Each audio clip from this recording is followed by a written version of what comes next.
Started up. Yeah. What's good, Joe? Welcome to another episode of Real Talk, where, as always, it's shit's real. We talk about it. I'm your host for tonight, Pat Scorpion, the New England representative. And as always, I got my man with me. I'm going to let him introduce himself. Yo, what it do? LB, Lauderdale Boss, aka Jesus Shuttleworth, the God, the Go Artist, El Capitan, General, you know what it is. World still ringgameradio.com in the buildings, Monday night recap preview, boxing hour, you know what it is. Let's get it. Yes, sir. Ring gang in the house forever and always. And as always, I got my other man with me. I'm going to let him introduce himself. Hey yo, what's good? You already know who this is. Your boy King People, Digger Box in the building. Ring Gang Radio all day. Let's go. Anyone that's banned banned from the bodega? Yes, actually, yes. One. I didn't think I had anybody to ban, but these people are banned. Stop leaving, because now in the city we got these damn fucking electric scooters that you can just do a pay tab on your phone and pay, and these motherfuckers will just ride the scooters around and leave them in the middle of the fucking road. Like, y'all are fucking ridiculous. Stop doing that shit. That shit is so fucking annoying. Why are you just leaving the fucking scooter right there in the middle of the street, in the middle of the sidewalk? Like, y'all just leave these shits anywhere. I would hope that y'all don't fucking just leave shit around your house like that, because that shit is annoying. Like, motherfuckers gonna get hurt fucking tripping over these shits because you just want to leave like 3 scooters up on the sidewalk, all in front of each other, blocking. You gotta walk over them. That shit is annoying. Like, do better. Fuck, come on, man. Like, fuck is you talking about? I mean, can't be. I mean, that's also convenience. I know DC has them too, but DC doesn't have that problem. Damn, New York, it's always something with the you give them scooters and they don't know how to act. First off, I hate that. I hate that New York is even bringing all these city electric bikes, and like they take away parking spots and put in these fucking electric bikes, and it's so fucking annoying because one, it's less parking, so now you got more circling around.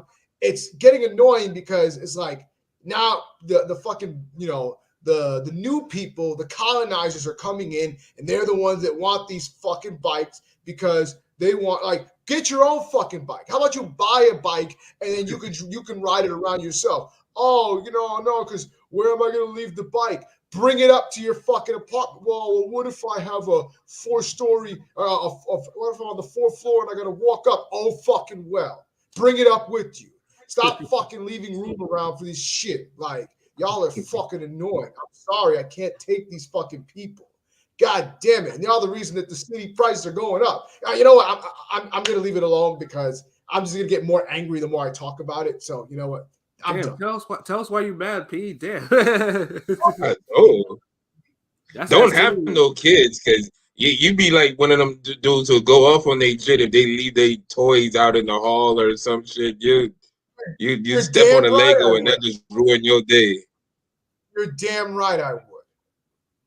Hate these fucking. God damn. Well, P, I was, yeah, you're definitely banned from the bodega. Damn. Goddamn. And last but certainly not least, I got my other man with me. I'll let him introduce himself. Hey, what's fly? It's Conscious Pilot, the West Coast Avenger, #1 contender. No scooters, we're just flying off. Ring Gang Radio, let's get it. There you go.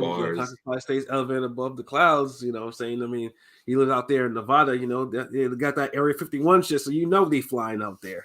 You know what I mean? So, about these shit. But definitely gonna start off with the recap, because with O'Shaquie Foster and Abraham Nova, because P was actually in the house for that, the first top rank assignment that he actually went to. It's not the first one he accepted to, but the first one he actually went to. So P definitely got to lead off. So how was your experience with covering a top rank fight? It was actually a pretty cool experience. They were very welcoming. They actually had things organized a bit. I'll give them that. Some other, I'm not going to say no names, but some other organizations could work on their organization skills. Good thing I have a lighter in this room. I mean, I have a lighter in this room. I'm gonna need one. Yeah, I'm sorry. Yeah. Yes. So if things were organized, everything was set up perfectly. I knew where I was going. I actually had a really good section right by the ring and not up in the balcony. So that was great. So I was right up on the action. Pause. Like, so. Fortunately, I had to leave from work after I got work to jet down. So, but I got there just in time. Well, I missed the first fight, but I caught in, got into the second fight just enough time for Yuri Cedeno knock out Antonio Todd. Good fight. You know what I'm saying? Then after that was the Tiger Johnson fight. That, salute to Tiger. Because a Tiger was been up and down for me for the past couple fights. I don't know what to think. You know what I'm saying? Kind of shaky at times, but this time they found a guy that he could just get him the fuck out of there. That's what he did. Yeah, he after that right, I was howling. After that right uppercut, it was all downhill from there. Like, dude just got him out of there, and they stopped it for the right reason, because dude was getting a whooping. So you know what I'm saying. Salute to Tiger. I got to chop it up with him a little bit after that. Good guy, real nice kid, funny kid. We was talking about Tekken for a minute. I'm like, what? Because he was like the next fighter. It was like Falcone, and he was in the ring, and I was like going over, and sorry, not Falcone. The two fight, like Flaherty. He was like, man, that guy looked like, what was it? Crazy. His style is like Crazy Tiger from Tekken. I'm like, oh, yo, this dude. I'm like, oh, shit, you play Tekken? Okay, that's what's up. But, you know what I'm saying? Salute to Tiger. Good win. You know what I'm saying? Hopefully this is, he can get back on track and deliver more highlight, real fights like that. So I'm with it. So then, Oficio Falcone was next, and he was sharp and got Ceballos the fuck out of there. That was Mexico versus Puerto Rico. Dude's from the Bronx, so I gotta salute my fellow Bronx dude. He did his thing. I'm just running through the undercard because it was like, some of these fights were just ho hum. Flaherty, Baptiste. Flaherty easily won that fight. So afterwards, there was a little bit of a break. I saw Keyshawn. Keyshawn was out doing going around, talking, right, conversing with all of us. Good guy, what I'm saying? Salute to Keyshawn. He was in good spirits. Real chill dude. So I say, I guess smoking will do that to you. He had his marijuana, I don't know, but he was cool. You know what I'm saying? Salute to Keyshawn. I got more on him later on because I saw something very interesting. Then the next fight was the last fight on the prelims before the main card started, and that was Guido Vianello and against Moses Johnson, and that didn't last very long. So I thought it lasted too fucking long. Like, good Lord. No, but like I say, it only lasted a round, but that was the longest one round that we were just like, oh, can we get this over with? I'll be honest with you, Guido sucks. Like, he sucks, bro. Like, yeah, he looks like, even against Moses Johnson, I'm like, this dude, anytime, if they put him in there against live competition, he's gonna fold. He already folded in live competition, so enough said. Yeah, and like I was just mentioning before, like he lost his 0 to Johnny Rice, and Guido's still fighting, but Johnny can't get a fight for shit. There's something incredibly wrong with that picture. Yeah, this dude, this is my first time seeing him live. He's not good. Like, it is. I'm sorry, I don't see it. And we already saw it with Rice. So he's big, he's white, and he has some power. That's pretty much about it. Bro, so does Cusimano. Like, what are we doing here? Like, come on. At least Cusimano won people some money. Yeah, shout out to Cusimano, even though he popped dirty, but he still won me that money. Yeah. No. I mean, has Guido beaten anybody on the level of Kaunaki? No. So there you go. You know, say it is what it is. After that, like, a lot of the fights, they ended like early because of the early stoppages. So there was plenty of time to just survey the scene. I went around. I ran into one Shannon the Cannon Briggs. Let's go, champ. Let's go, champ. Out there, I was getting, to the concession stand. You know what I'm saying? Shannon is a real cool dude. Very, very friendly. He always hype. He taking pictures with everybody. Like, you know what I'm saying? It was fun being around Shannon because he just brings an energy with him that you just like, you instantly just get hyped with him. He hype, you hype. You hype, I'm hype. Whatever you do, I do. You yell, I yell. Let's go, champ.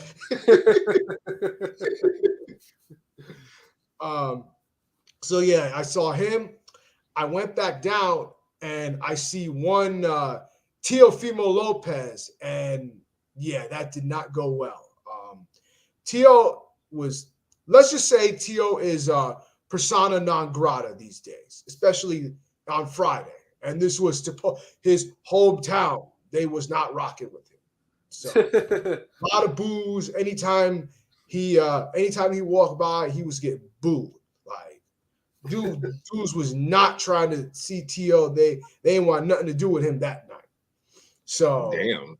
And then I'll tell you this. So I'm going up to the restroom, and on my way there, T.O.'s coming down my way because he's going to a section, and Keyshawn's coming this way. And all of a sudden, Keyshawn steps to T.O. and like he's getting in his face, pause, like, and he's like talking some shit. I wish I could have heard what he said because him, his people, and their people all just rushed in. But I could see like Keyshawn had some words for T.O. and T.O. was on some like just kind of just shoot him off, smirk. He was trying to play the big man stuff, but you know what I'm saying? It was silly, but you know, T.O. was T.O. So, and everybody was just crazy because that's probably the only fight T.O. has that has some type of juice to it. Like, because I honestly don't really care to see T.O. in anything, maybe against Shakur Stevenson, but like, I'm kind of like, my thing is like, for Keyshawn's sake, right now he's, you know, I don't like when fighters leave, you know, food on the table. Like, I feel like he should get a belt at 135 first. You know, I think he's not done at 135 yet. You know what I mean? I feel you, but the sport moves too slow for that now. Like, you gotta have, if you're good and you have the confidence in yourself, and a big fight is tangible, like, because I feel like same company, if Keyshawn Davis keeps applying the pressure, we might see a T.O. fight next year or something. Who knows?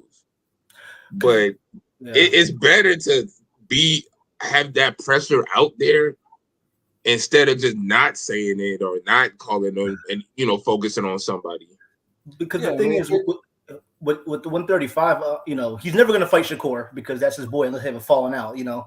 I don't know. I want to see him Rich Muratalla, but Bob don't match up his you know, Bob doesn't match up his guys like that. You know what I mean? And then there's also it's more like a PBC thing. Navarrete getting the easy belt. You know, Navarrete's getting the easy belt at 35 against Barancek most likely. You know, so it's like, you know, maybe Keyshawn has to move to 140 to actually, you know, because he, you know, 135 is kind of congested for him. I mean, it's happened before. I mean, remember Superman was fighting at 160 and knocking these niggas the fuck out, but he wasn't getting the title shots.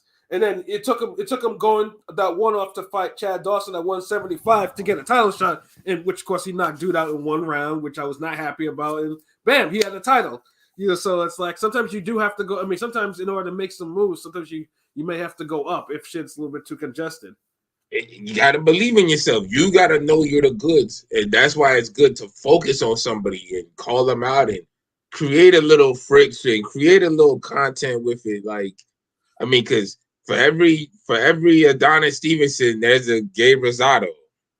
Right, right. So, but the difference is at least Gabe was in line for a shot. We don't know any title shot that Keyshawn's in line for right now. Right. Or a big fight. And this is Gabe at 154, where there's always big fights. There's always titles floating around. And he went for the paycheck against Golovkin. I'll say this as far as Keyshawn, the WBC bumped him up in the rankings. They've released their new rankings today. Keyshawn is ranked 3rd in the WBC. So they have some plans for him if he's ranked that high. which is crazy. Yeah. But I mean, we'll see. It was just interesting to see them go at it because, like, Keyshawn has not been letting up on Tio for whatever. Good. That's reason. what he need to do. Did anybody get to film it or? I only think one person got to like get a little footage, but it wasn't much because it happened very quickly and nobody was expecting. Like as soon as because I saw it as soon as Keyshawn rushed Tio, everybody just like all their people just rushed in, and it was just like, yeah.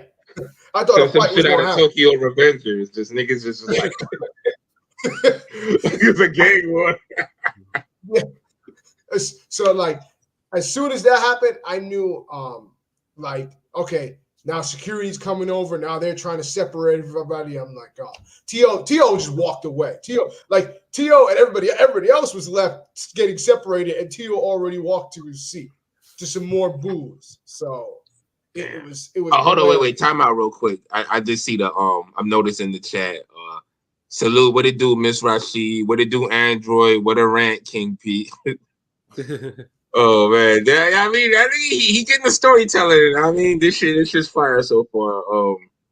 So damn, so that's pretty much that was it. It was like a Jacob Charlo thing, kind of.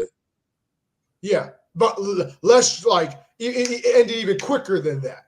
So yeah, you didn't even get you didn't even get no videos and shit. So yeah, I didn't have a chance to get no video. It happened like that. I was like, dang.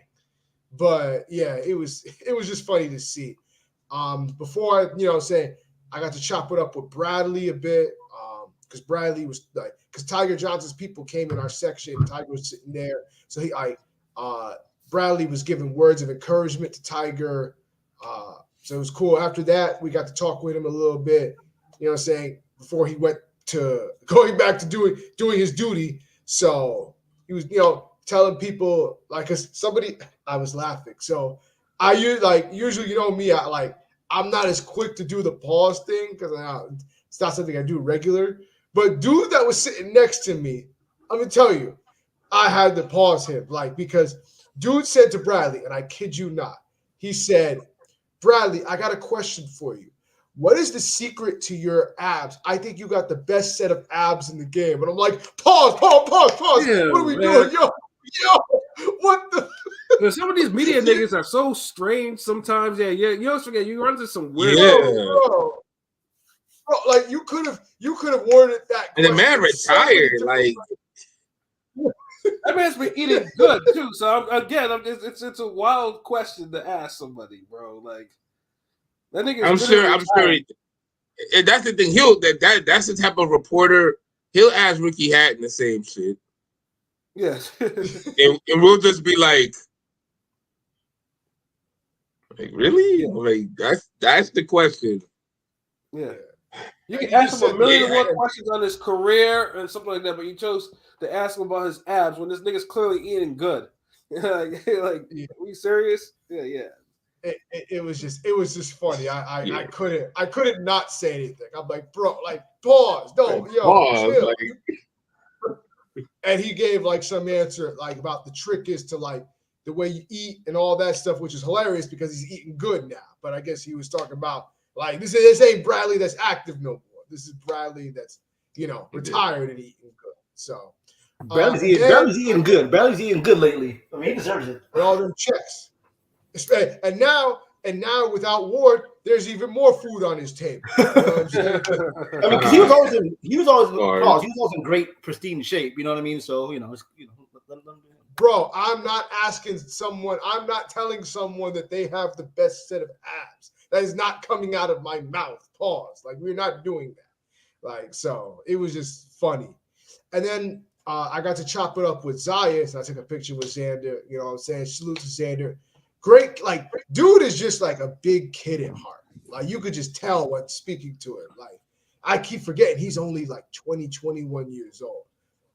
Dude, but he's a nice guy. We asked him about what his plans were because, we wanted to see him on this card, but they pulled him out of that this time. So we joke. I'm like, damn, always, every time you're going to schedule a fight, always something happens. He's like, no, this time it wasn't me. they want to get him on the Puerto Rico card. So they're on the Puerto Rican Day Parade type thing. So he said that he wants to be fighting in an eliminator by the end of the year so that he could be fighting for a title next year. That's his plans. We asked who he would like, and the two names he gave were, I want either Josh Kelly or Erickson Lubin, which I'm like, Lubin's not happening, nor should that. That probably wouldn't be the best move right now. I applaud you for wanting that, but no. You could beat Josh Kelly. You don't think he could beat Erickson Lubin? I mean, at this point, I do not. Fuck out of here, bro. That's like a 50-50 fight, if that. But I would favor Lubin, though. I'm saying I would favor. I'm not saying but I mean, if that fight came through right now, niggas was like, yo, that fight is in June. You're picking Lubin. Yes.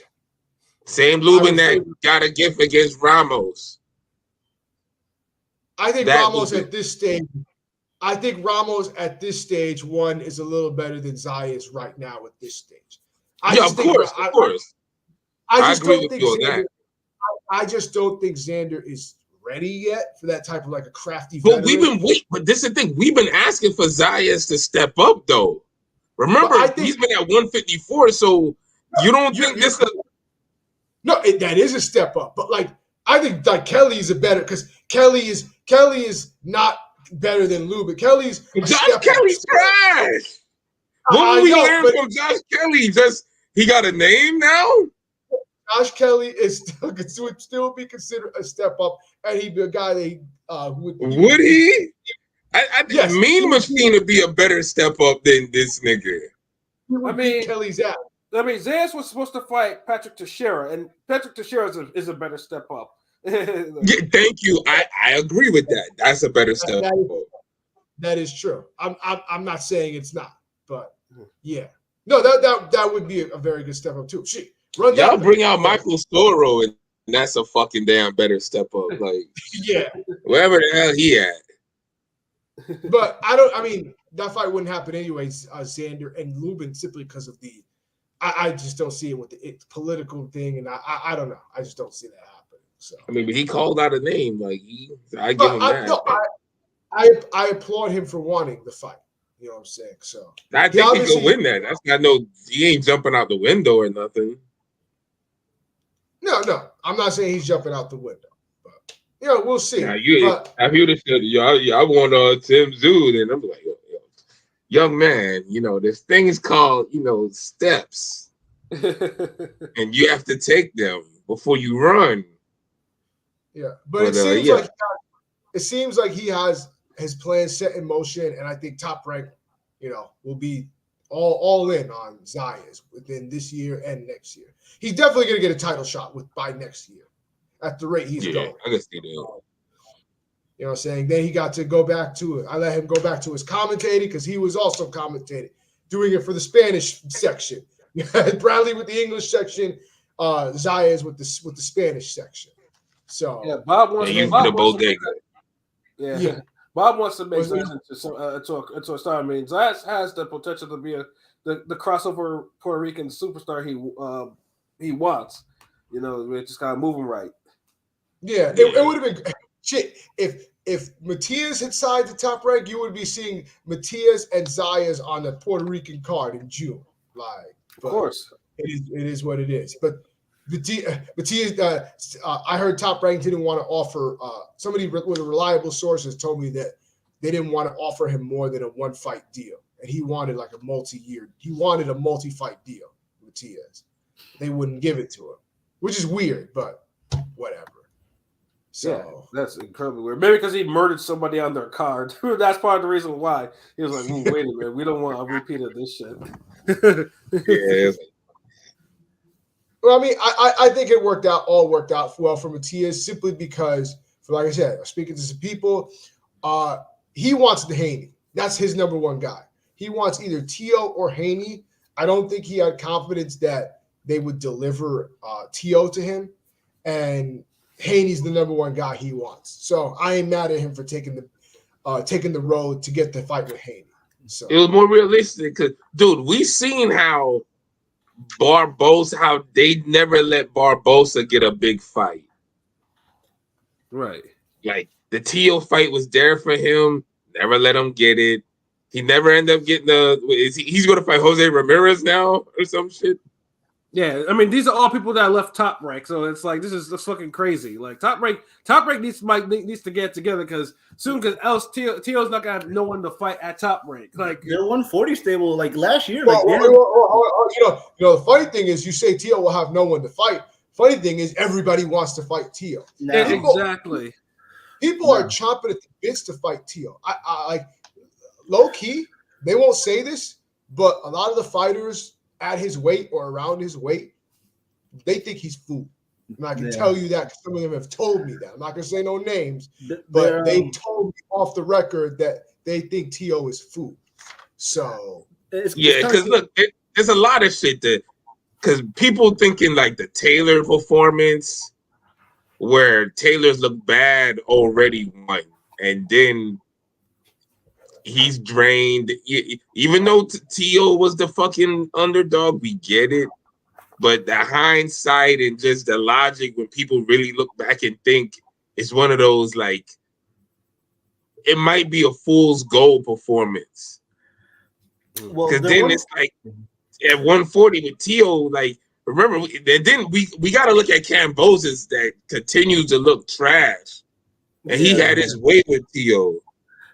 Let me hear you. So it's just a lot of factors. The thing is with like I was trying to say, 140 is a very stacked division, and it seems like all the platforms, about a year or two ago, they had all solid 140 stables, but it seems like Top Rank's 140 stables kind of depleted now compared to last year.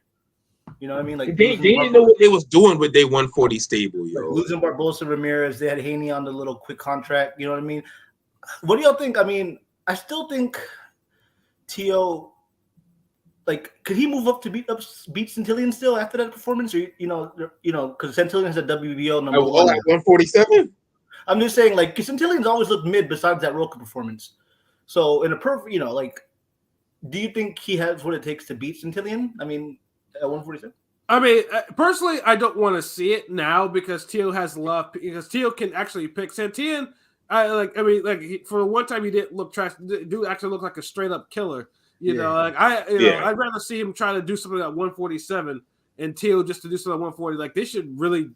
Yeah, because both of these niggas got enough names around their own divisions, yo. Like, they don't really need.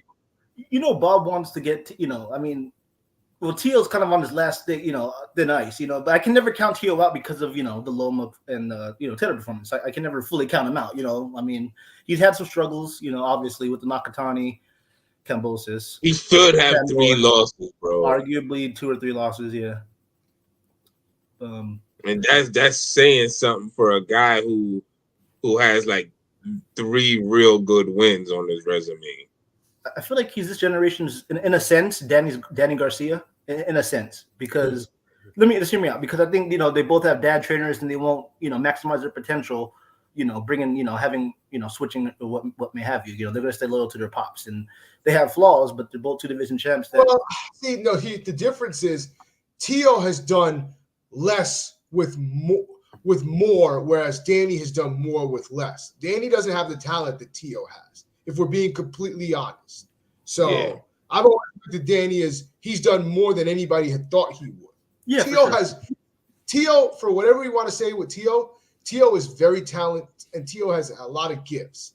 So, like, he should be doing better. But as a boxer, Danny's more skilled as Danny's a boxer. More competent. He's more I mean, you never seen Danny really. I mean, he had a few struggled performances, but he had, like Tio is really looking like that guy who's just all talent now.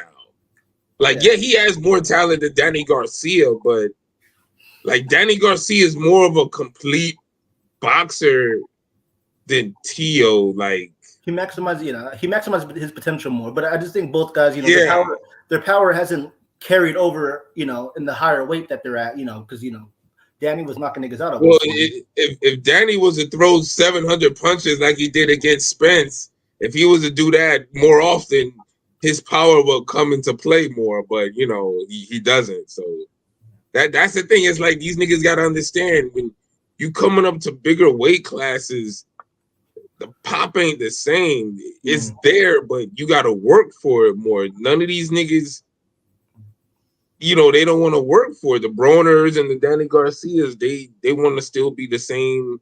They want to be economical and not sell out. Yeah, it's not gonna work.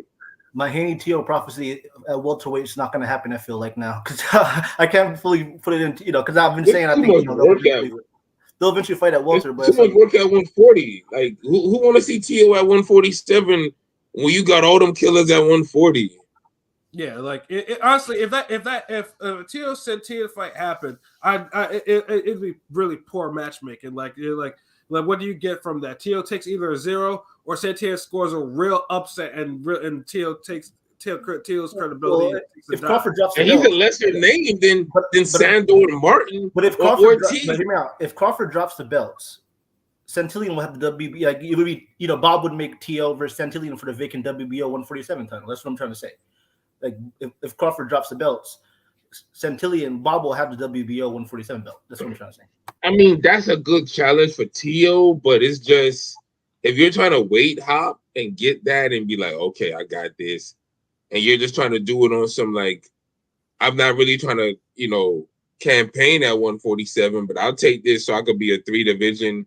I get it, but it's a fight that you can lose, and they'll just try to spin it into that daring to be great. But if I'm top rank, I'm looking at it like it'd have been better if you lost to like a Sandor Martin or Jermaine Ortiz, because they're more known to the public. They have bigger fights. At least Sandor Martin got Mikey Garcia out of here. Right. And you can say Ortiz got robbed against Lomachenko, whereas Santillan, like, I know, I'm just saying people don't like you don't have nothing to say about him like that. That's fair. I mean, but the Jermaine Ortiz performance, he might have won that fight, but the fans, I mean, a lot of people are saying he was running. So, I mean, who's really going to want to see, it's going to be hard for Jermaine Ortiz to get fights, I feel like, going forward. Nah, because he's had too many different types of performances. He's not known as a runner. Like, look, man, dude, a lot of niggas just don't know fucking boxing, bro. Like, when Floyd does the same shit Jermaine Ortiz does, niggas call it boxing. Like, we got to get over this bias shit that niggas be having. Like, and the commentary, like, he did enough to win. It's Tio who needed to do a lot more. Because whatever you say Ortiz ain't doing enough, Tio did less than that. So, but yeah, man, fuck it, kid. Well, yeah, Keyshawn need to stay at 135. But if he get a Tio fight, I mean, I'm saying is like I feel like he need to keep applying pressure on Tio. He might make something happen out of that. Like, who knows? Right, and that's why Tio got booed at the arena, because niggas didn't forget that horseshit. It was like, wait, what the fuck are you doing? Like, that's why he got booed. That's why he should get booed. So he puts in an actual quality performance again. Mm-hmm. Yeah, because you can't have this hot and cold shit, bro. Like, no one wants you to look good one night, then you lose and you look trash the other night, then look like, bro, because y'all niggas only fighting once and twice a year. Yeah. So you can't afford to look bad one night. But also, I think mentioning Rosa Parks and Mayans and Suck My Dick No Homo, like that kind of, Yeah, that's it's kind of, it's a whole, So. Yeah, Tio's a mess up, and he's like, and like I said, being booed, hopefully maybe will humble him and make him understand. Like, look, I'm the lead nigga in this division. I got to put in better performances so I don't continue. He got booed by everybody. I was gonna say this later, but I'll just say this now. It was funny because he left early. First off, I think he was so kind of not in the mood because he left early. He didn't even wait till the bell ended. He left early. Funny thing is, during the Foster Nova fight, Tio was rooting for Foster, and he was cheering on Foster, and to people that were sitting with him, and I believe these were Foster's people, because when he was being announced, they got up and were cheering for him. I think these were part of his team. Those people that were part of Foster's team, when Tio was cheering, was rooting on Foster during the fight, they basically told him in more polite words, "Shut the fuck up." Like, yo, damn. You know niggas don't fuck with you and they don't even want you rooting for them. My goodness. I mean, god damn. That must be just get little nigga. Hey, look, shut up, nigga. What the fuck? Sit down. Sit your ass down. Damn, like here you are, like, I'm a damn former unified champ, 2-time division, current title champion, and a motherfucker don't want me to root for you. So like three weeks ago, they were saying he was. I mean, the consensus was he was number one at 140. You know, because he has a ring belt, and he's the lineal champion. He is the number but one. But now, I mean, his stocks. Those Thursday fights are cursed, bro. I don't know. Yeah, yeah, and that's why right now we're looking at Haney as the number one guy. Yeah, and that's why I titled the recap video. The way is like, low effort Thursdays is still on. Like, that's why I had to title. Like, that's why I had to. Yeah, it's a curse. It's a don't root for dude. Like, chill. Like you be so kind and shut the fuck up. We don't need your loser energy getting put out in the damn atmosphere. Because you start being loud, Foster can't cut off the ring or whatever. Like, nah, like, damn. But I know someone that got cheered. Hold on, did he sit like a well-behaved kid after that? Yeah, he kind of just sat down and was just like, okay, whatever. Like, he didn't even argue. He was just like, damn. Yeah, wow. But I know one person that got cheered was Bruce Shushu Carrington. I know. P, how was that? So how was the reaction to do when Carrington laid dude out on highlight reel shit? Oh, first off, when he came out, they was rocking with him from the beginning. When he came out, he got the entrance, and everybody was rocking with him. Being the hometown kid, the New York kid. The first couple rounds were interesting. I'll say that because Torres was kind of frustrating him a little bit, like making him think a little bit. Like, and it was funny because dude was from the Philippines and basically did the same style as Pacquiao. With the bouncing, and I'm like, he went down like him too. I thought he was Mexican at first, but once I found out he was Filipino, I was like, "Fuck, another Filipino is gonna take it." Wait, ain't you Filipino? You Filipino? No, I know, but I thought I didn't know until right before he was. I thought he was Mexican with his last name and shit. I didn't know he was Filipino. Once I found out he was Filipino, I was like, "Oh, he's gonna continue the tradition." Yeah. So the first couple rounds, he was getting frustrated with Torres, and then finally, I think he realized that he realized he was leaving the body wide open. Pause. So he was just ripping him with body shots, and then once the body shots started coming in, that kind of just led to that, bam, that opening that was right there, and just got slumped face down, and everybody was like, "Oh, like everybody cartoon dude went down like a cartoon character." Like, he went down like Pacquiao against JMM the fourth fight, kind of. So, well, at least this time though, I'm glad because that KO did go viral. Like, ESPN, like the Sports Center Top 10, it was all up on there. I was like, finally get one of these fucking KOs from these cats on there. Like, finally, yeah. I called the right hook, but Pete kind of spoiled it when he's like, "Oh, crazy KO," and like 2 seconds before it happened. Yeah. I mean, no, go ahead. Okay. No, I was gonna say it was. I was saying way to finish. That's how you finish a guy, because just laid down. Everybody, pause. Everybody just went crazy. So, but it was just after that they celebrated. You know what I'm saying? And then the crowd went crazy because Shushu decided to quote Mike Tyson, and the people in the crowd went crazy when he did that. But then I'm online and people are like, "Man, Shushu corny for that." Like, I'm just like, it was interesting. I thought that was fire. Like, it was crazy. Yeah, that's Did he censor, there was people like eat your children part? Did he censor that part? Or did he say eat your children, or did he kind of like? I don't remember if he said the eat your children part, but he said praise be to God instead of Allah. He said but children. Some people were just like, man. I man. don't know if he said eat. I think he had enough awareness. But he was like, oh, he corny. He probably rehearsed. He sounded like he rehearsed that. That don't sound like something he would say. I was like, bro, he's paying homage to a man from his hood that grew up he grew up watching. Like, it's not that serious. Like, I'm never gonna get. Nah, you got to do it over Just Blaze production like Jay-Z.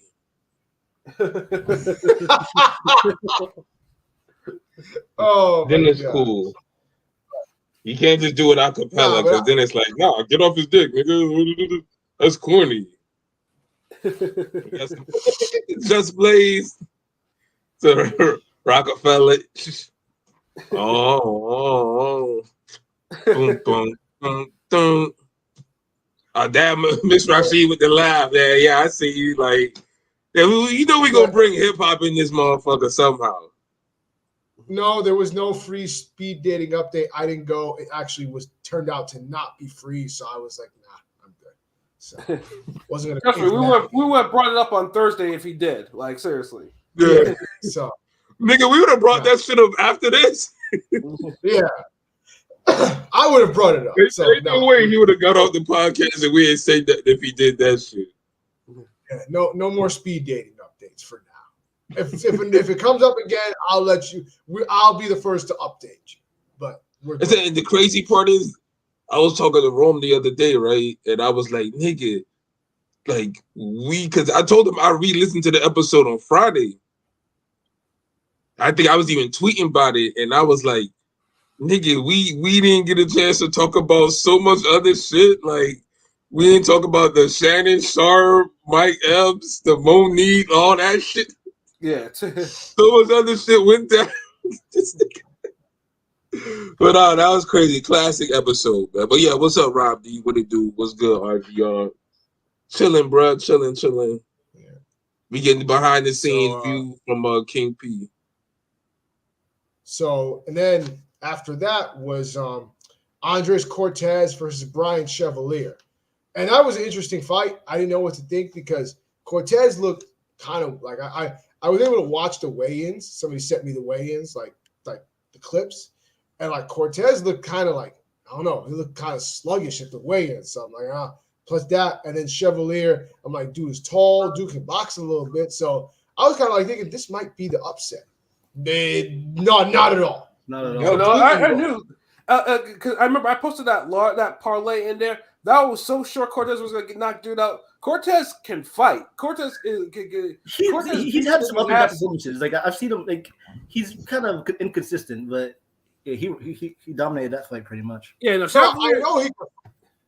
Go ahead. Yeah, Chevalier is the one that I wasn't. I thought he was shaky. I was like, I know Cortez is gonna beat this dude. I didn't think he would beat him that bad. But I was like, hey, I'm glad I put that on a parlay from pillar to post. Chevalier didn't stand a chance. Yeah, so he made quick work of him. I'm surprised it lasted even that long. Because dude dropped him a couple of times. And dude was definitely on shaky legs.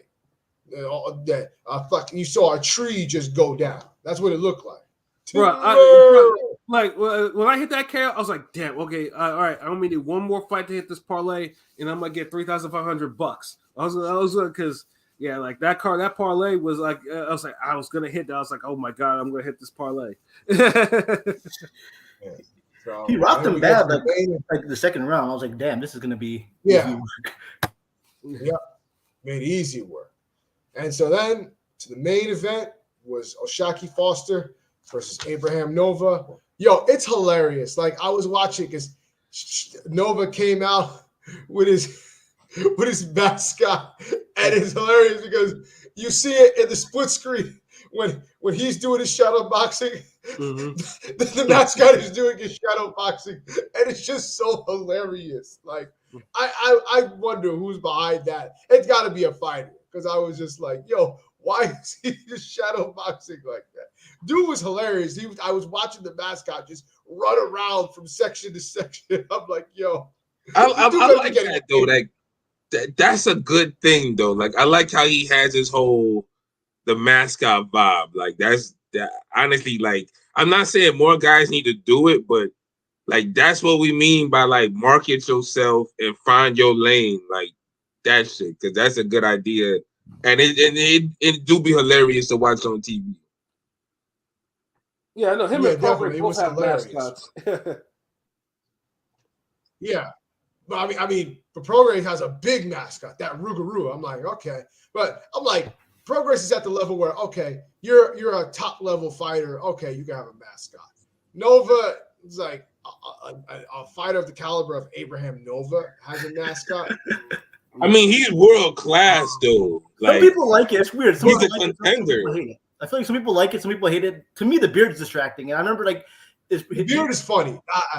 No, it is funny, yeah. But his like right before the like he's getting interviewed by Krieger or whatever or Osuna, and he was like, yeah, I made my beard look cute, like because they talk about trimming it, and then he said yeah, no, it's against my religion. He didn't want to shave it. Yeah, he didn't want to shave it. He's Muslim. Yeah, he didn't want to shave it. He said against my religion. Moses. Which according to some people, some people did not think that. Yeah, I felt like that was kind of bullshit. I mean, not to knock a man's religion, but that's kind of. I mean, yeah. No, there are people that did not think that Puerto Rican Muslims existed. I'm like, yes, they do. There are. They absolutely positive. Yeah, for sure. Yeah, for sure. So, but I'll tell you what, Nova in the first half of the fight made a good accounting of himself. Like the first couple rounds were pretty nip and tuck. It was pretty close. Nova was landing a lot of scoring shots. Foster kind of came out like he seemed like sluggish and lethargic in the first couple rounds. He did. Like, what's going on? Then apparently somebody had told me that at the weigh-in he was looking very like he was about like he looked like he was about to vomit at the weigh-in. So he missed weight at first. He hit the strip or something, right? He missed. Yes, yeah. So I'm like, okay, we'll see how this affects it. And then it's very nip and tuck. I thought Nova won the first couple rounds. And then he was landing the scoring shots, kind of made it a little rough at points. Like, dude elbowed him a couple of times. Who elbowed him and elbowed Foster in the bicep. And that's like his arm was all like after the fight, he had to have an ice pack on his arm. His arm was sore from him getting elbowed in the bicep. Shit, but you can make the case that Nova won the majority of the first half. The first half? Yeah, it was probably like 4-2-ish. 4-2-ish. Yeah, that's what I'm saying. Like, you could legit have that like 4-2. Yeah, I think I had it. I know I had it 3-3 going after 6. So I had it tied after 6. I think 3-2. Because the thing is, you know what it was for me? Like Nova was winning the ring generalship battle. Like I felt like Foster was landing all the harder, like eye-catchy Canelo type punches, but then Foster would just 1-2 him and then had that nigga against the ropes, just like, and have him just kind of. He was fighting his fight like he was outworking dude. So yeah, but definitely. And then he was doing well, and then once the 7th, 8th round, Nova just started. He tailed. And I'm like, I could tell, okay, he's getting a little tired. He's letting Foster. He hit the wall hard. And by the ninth round was the last of anything that he could do, because I thought he won the 9th round, and it was just like his mouth was open, he's breathing heavy. Yeah, Foster got tired too at one point. At one point, he got a second win. Foster got a second win, but Nova kind of got a second win because Nova got a second win. I feel like too, but yeah. Nova's second win lasted like 1 round. Yeah, 1 round. Yeah. Yeah. I think he came back I thought I gave the 11th round to Nova, but like because he was just trying to push through, but it was obvious that like he was just tailing off, and he had really not a lot left in him. And in the 12th round, then he was getting beat up and he got dropped, which then he complained that it was a slip. And yet, no, it was not a slip. Yes, you were maybe off balance, but you were hit. I was literally jumping to my feet. I was like, "Please, ref, force a stoppage," because I needed that stoppage. I needed that 7 to 12 parlay to fucking hit. I was like, "Please stop this fight." I knew he was. Foster wasn't active enough to get a stoppage like that. Bro, it was not even that. Like Nova got hit. He lost he wasn't really hurt like that. Like he was tired, but like I He did was not feel like he buzzed was in throughout danger the of fight, being sick. though. Like Foster there- was hitting him, like was hurting him a couple times. Yes, no, Like there in were the times. middle, There was in there the were mid times rounds where- and shit. Yes, there were times where Foster buzzed him, but like I don't think he hurt him badly enough that I felt like he was ready to go.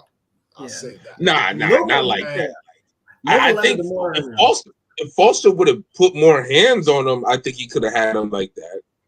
But he was just like really just kind of one shot counter, and throwing those like get off me punches. Yeah. Yeah. But it was like everything after the sixth round, like seventh on, everything from Nova was just like arm punches, and I'm just like, bro, like I get it, you're throwing the scoring shots, but I can tell you're tired because you just don't want to throw anything more than just arm punches.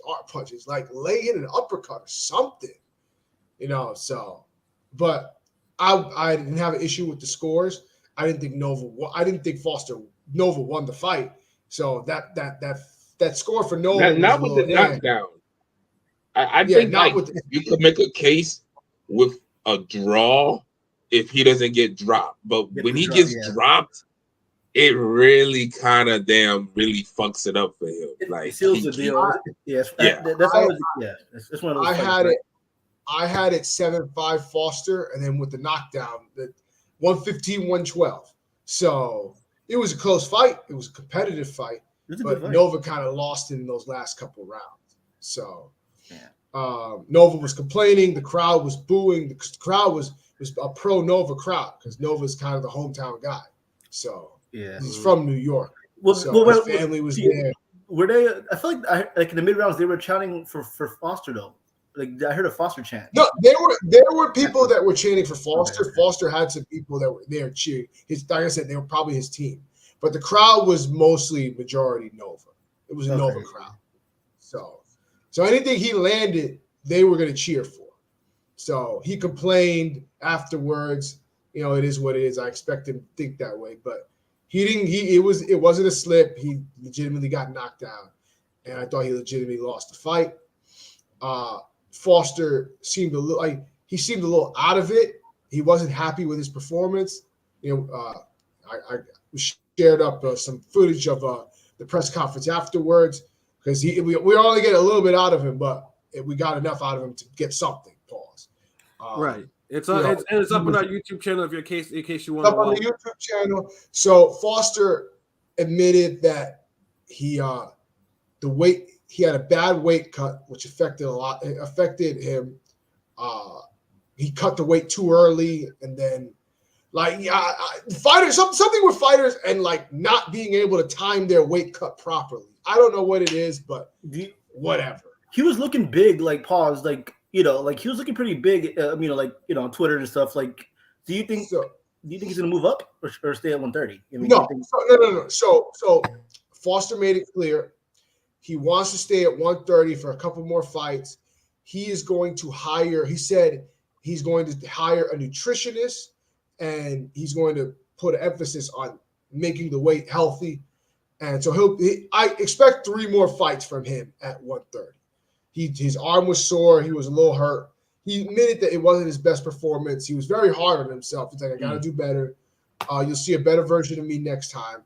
He's one of those guys that you could tell is like always like tough on himself. Like that nigga shot guy in a KO. Like that was my luck. Like he cost me $3,500. Like Rome because Rome picked the same Rome picked the same shit that I did except for like one fight he didn't put a bet on. Like it was just like, oh, okay, so I see you hip now, so you pick what I'm picking. Like it cost me a fucking payday. Like I was just like, damn it, nigga. Like Nova got knocked out in 5 by Robeisy Ramirez. Stop his ass. Well, Nova also, not only that, Nova went down to 126 to fight Robeisy, and he had no business being at 126 and draining himself. But it is what it is. We asked what are his options?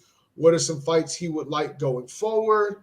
We mentioned the unification because if he would like a unification with Lamont Roach. Lamont Roach has been calling him. Yo, they've been going back and forth on Twitter. Like they've been talking like bitch ass nigga this. Yeah. You know, I heard about your bitch Kiki. Like them niggas been going at it on Twitter. Yeah, no.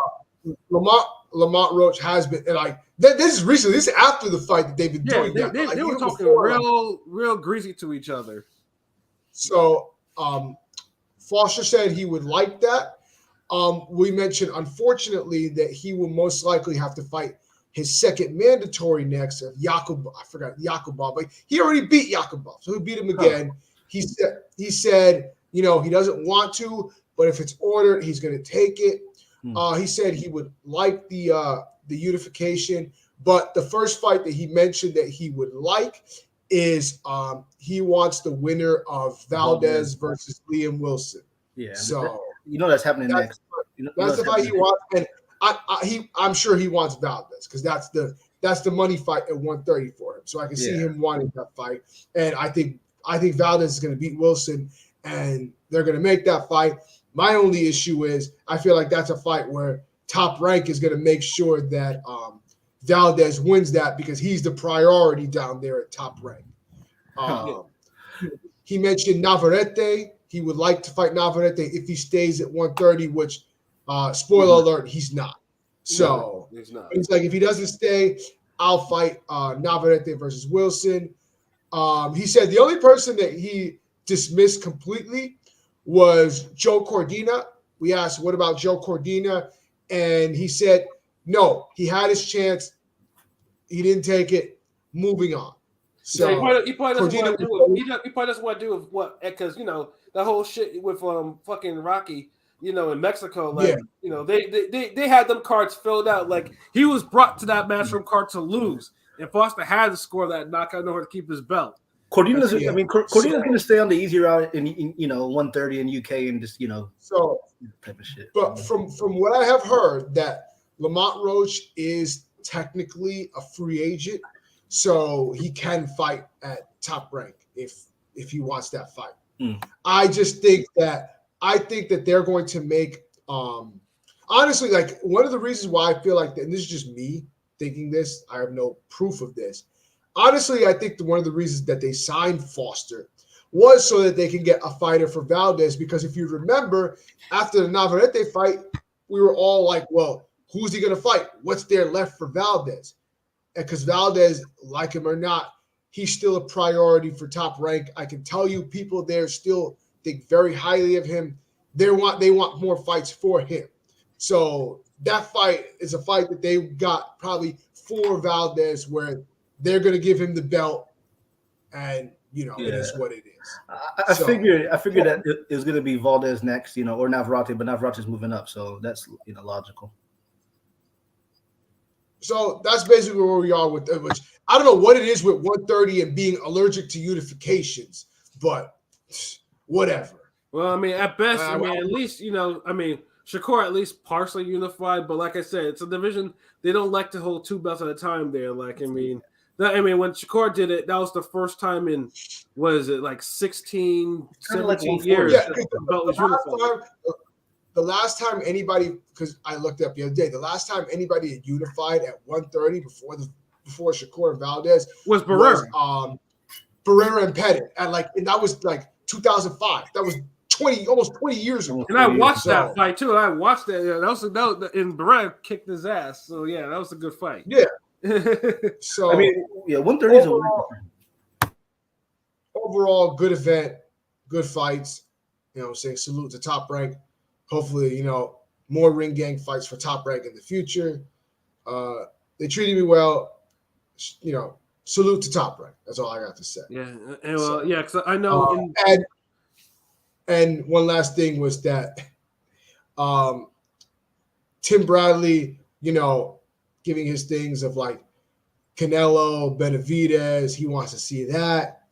And for once, I was surprised because Bradley, I was like, I didn't think this was happen. Like I had to kind of like, well, what? Did he really say that?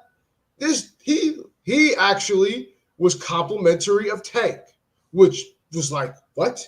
Like what? Because people were talking about Boots versus Barrios. Like, oh, that's a really good fight. He's like, Barrios has become a really good fighter. I'll tell you, that's a good win on Tank's resume. And you know me, I don't really say a lot of nice things about Tank, but that's a nice win on his resume. So I was like, oh, wow.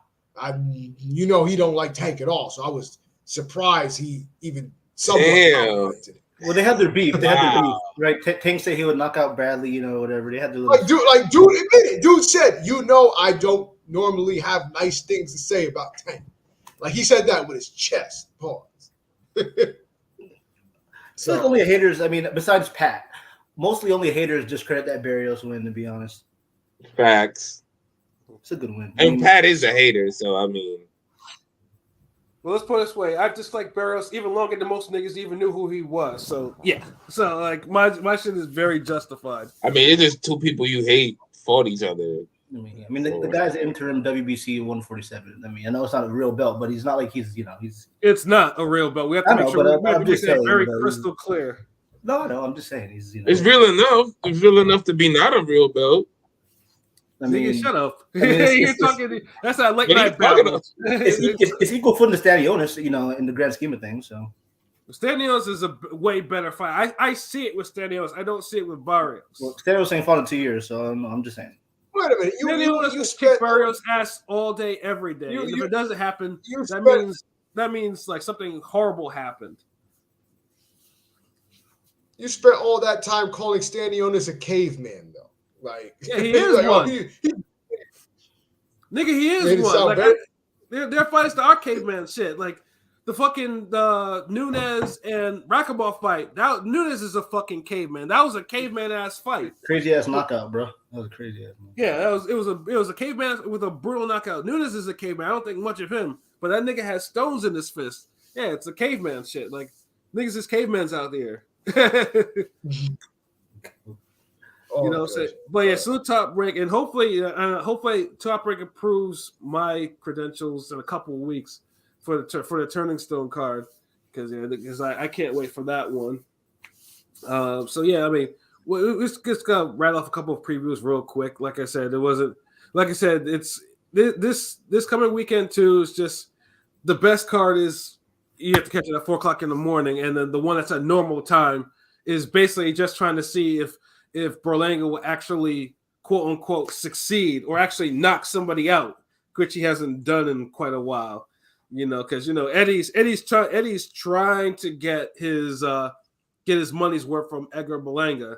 So apparently because he didn't get knocked out in his last fight, so he just like, okay, look, I'm gonna go find this Irish kid, right, and I'm gonna need you to knock this dude out and start this KO streak, because I need to be able to sell you to somebody, and of course it's taking place in LB's home state, what I'm saying? Although not in his hometown, as I've learned, Orlando is a completely different place from where he lives, so it's like we're taking him down there, and right now I'm looking at FanDuel right now just to see what the prop is for a distance bet, because I think this it's like it might be a fair amount to even say he might go to distance again, but clearly Eddie is like, okay, look, this is what we have to do. I just need you to get a first round stoppage or some stoppage. Like, this shouldn't go 12 rounds, which I think this is a 12-round fight too, which is wild for this.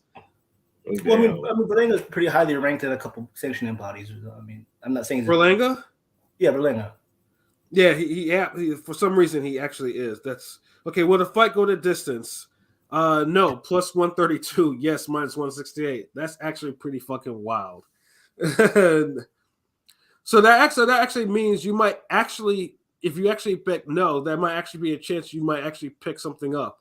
I was actually thinking it might actually be on the plus side for yes, but Damn. But Berlanga, I mean, obviously we've talked Berlanga. Someone recently told me that he was the Puerto Rican version of Jeff Lacey, and of course, naturally, I was insulted by that comparison because Lacey was that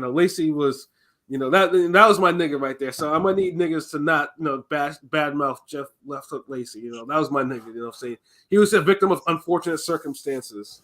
You know what I'm saying? I'm gonna need Yeah, what Berlanga's just play out trash. Like, you know, Man, when you have Berlanga's not even Munguia level, let alone Jeff Lacey. Like and salute the Henny God. I see you in the chat.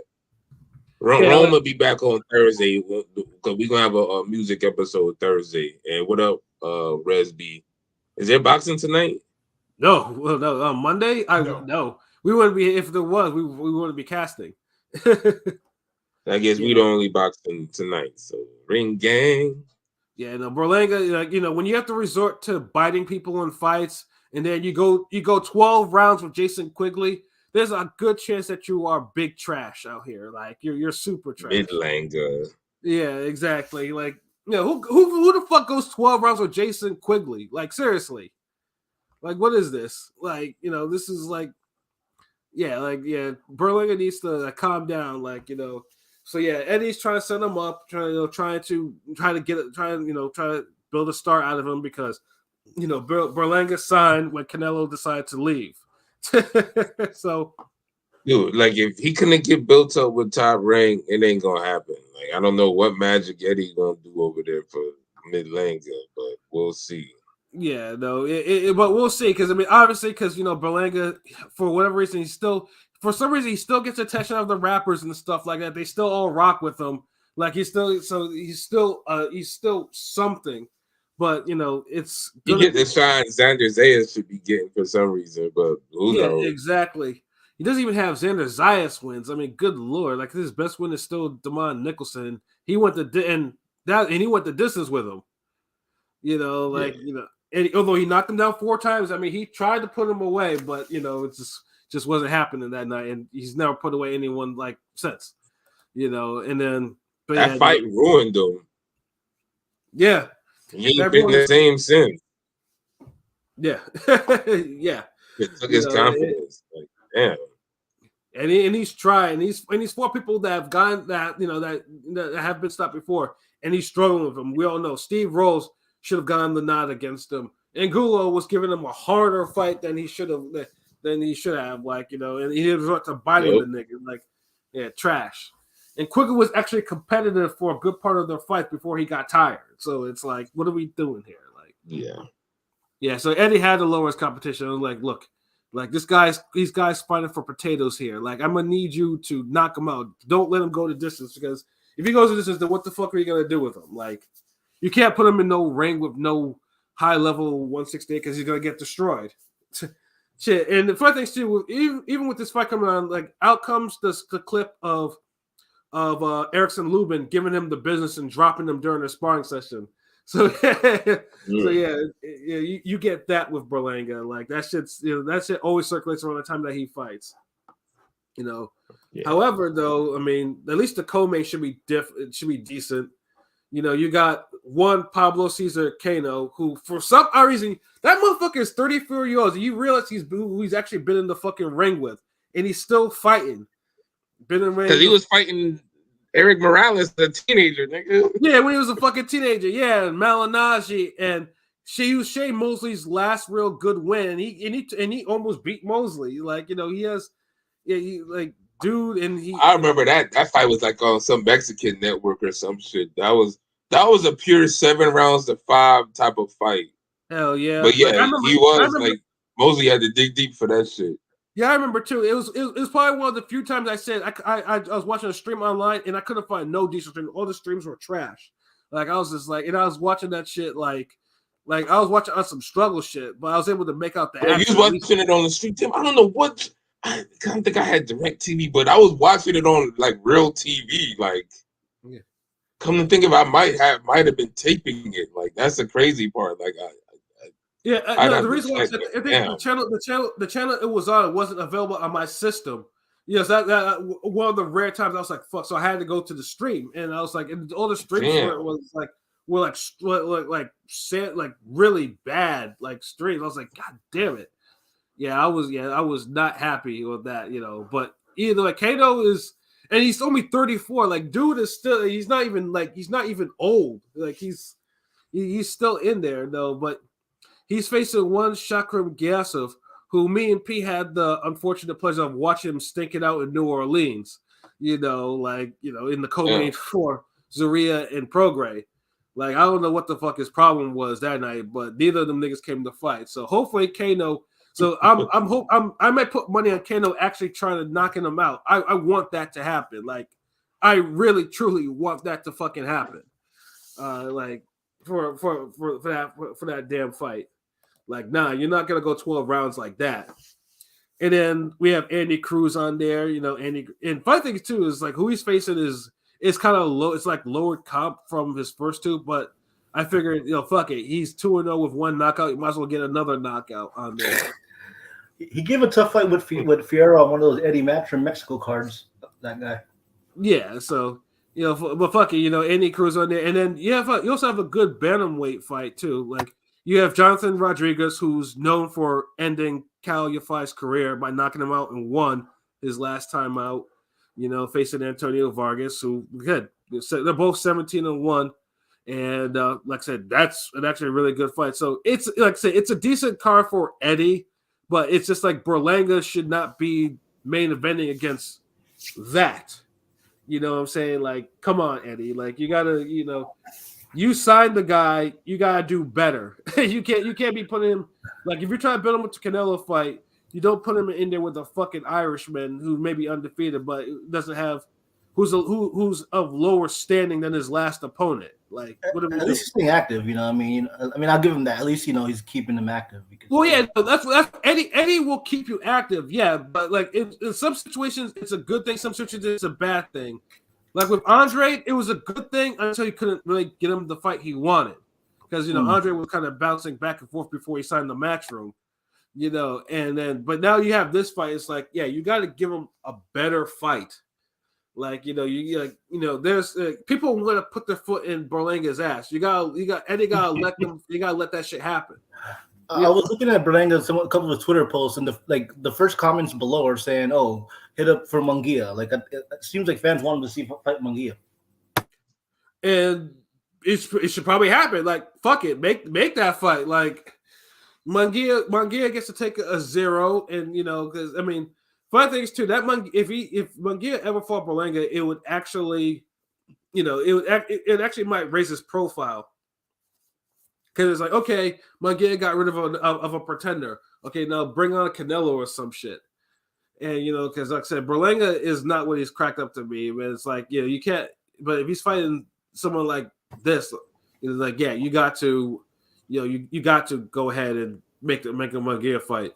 The funny thing is, too, is like Eddie has put out shoulder programming for this fight, too. Like a good amount, which is weird. So it's like, you know, he's dedicated to, you know, getting this guy over. But yeah, no, that's you know, that's at normal time. But you know, that I think it starts at like 7:30 or 8 o'clock or something like that. You know, there. And then of course you got Top Rank with their triple header. That's at 4 o'clock in the morning in Japan. And it's annoying because that's actually the better card. But again, it's like, it's Japan. You know, Japan doesn't necessarily, you know, they're like Australia. Like, yeah, we'll have our cards at this particular time, and y'all just going to have to rock with it. You know what I'm saying? And like I said, and they have a better card. You know, you have Junto Nakatani, you know, facing Alexander Santiago for the bantamweight title. You know, Santiago's coming off that win against Donaire, and Nakatani's coming off the KO of the year against Andrew Maloney. And you know, and like I said, you know, that's a great fucking fight. And then you have Monster's brother Takuma, you know, with his bantamweight belt facing Joran Ancajas, you know, and you know, he's coming off a couple of ass whoopings he's gotten on PBC television. But you know, he still wants to get himself another title. He's getting another title shot. It's kind of crazy, but you know. Yeah, it really is though. But Monster's brother doesn't have Monster's power or skill set for that matter. He's just for a vacant. Huh? Is it for a vacant? No. Monster's brother is an actual champion. Oh, I forgot. Yeah, no, he holds. And the thing, Monster's brother's decent. He's improved, but he's one of those guys where, in order for him to win fights, he's always got to do more than the other guy. He always has to be at his best, his A game. Right. He doesn't have that one deciding factor where he can coast, or he'll always like, well, he's always fastest, or he's always the like, nah, he has to work for everything. But the fact that he actually became a champion is still cool, though. That's because obviously, it's always good to see.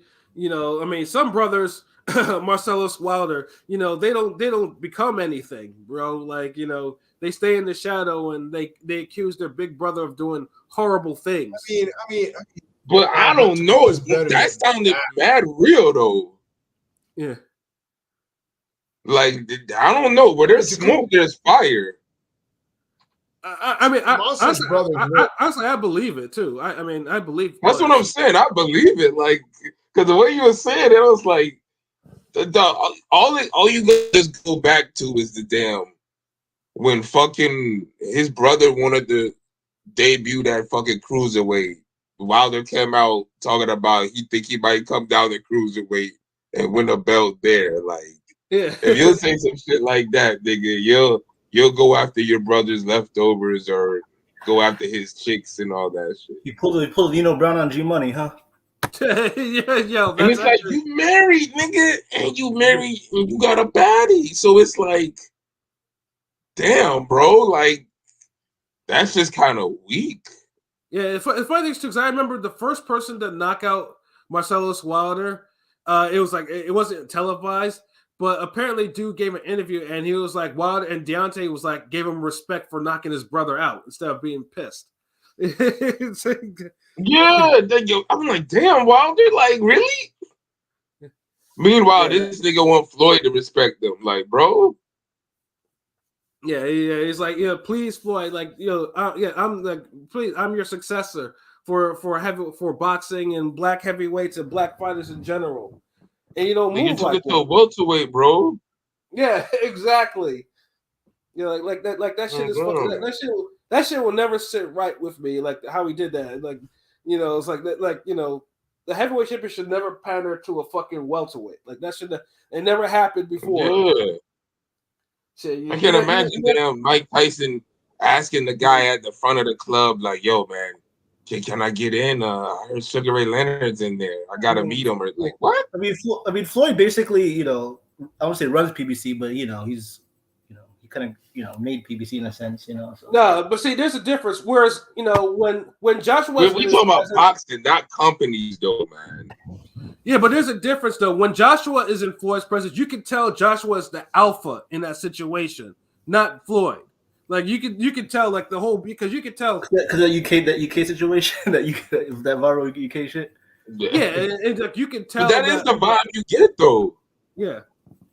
All these niggas, they look at each other as like you can tell Joshua, like, he either sees Floyd as an equal or he looks at him like as a welterweight. He doesn't look at him in awe like that. Like, right. Nigga, you a heavyweight. And truthfully, I don't think and that's why, like, when Floyd's around other legendary fighters, they don't look. You can tell, like, the whole vibe. They don't look at Floyd like that. Like Tyson, Tyson is probably in more pictures with Floyd than any other fighter. And Tyson, pretty much is on some. Always tries to, like, make Floyd flinch and shit like that. Like that's the energy that you're supposed to. That's the energy you're supposed to have, like when you're a heavyweight. There's pictures of Tyson and Floyd, they were young, when Floyd was coming up. So it's so it's just like, I mean, like they don't care what Floyd does, like, they respect his skill. Yeah, I think be trying to pug Floyd. Meanwhile, him and Zab be taking pictures. They be looking like the bestest of friends and shit. Exactly, Brooklyn. You know what I'm saying? Like, that's the whole vibe too. But like I said, that's. But like I said, I mean, that's a different vibe. But at least Monsters Brothers actually doing something for himself, though. So I know, because I know me and Pete were talking about this earlier, and because that's coming out at the same time as WWE at 4:00 in the morning. I'm like, I might just watch that when I actually wake up, unless I have an incident where I wake up at 4:30. I'm like, oh, okay, might as well turn on the ESPN Plus and watch this, But I mean, that is pretty much your boxing for that, for next weekend or whatever. You just pray for some upsets. I mean, this weekend. Huh? You mean this weekend? Oh, yeah, this coming weekend. Right. Yeah. I mean, y'all don't give no chance for the Irish McCorry guy? McCorry? No. Actually, you know what? Let me go check his odds. Let me go check his odds. Berlanga isn't, I mean, he's not a terrible boxer. He's just not, he's basic. I mean, he's basic. He's not like, for some reason, McCrory is a plus 310 underdog. I don't think he'd be a lot higher if he was that much of a underdog. 168 is kind of stacked. It's hard to say Berlanga's top 10 in that division. I mean, is 168 really stacked though? I mean, yeah, they got. It is. If it's name the top 10 best fighters. Canelo, Benavidez, Morrell, Plant. That's 4. Nigga, Canelo the champ. We not naming Canelo, nigga. What? He's in 168.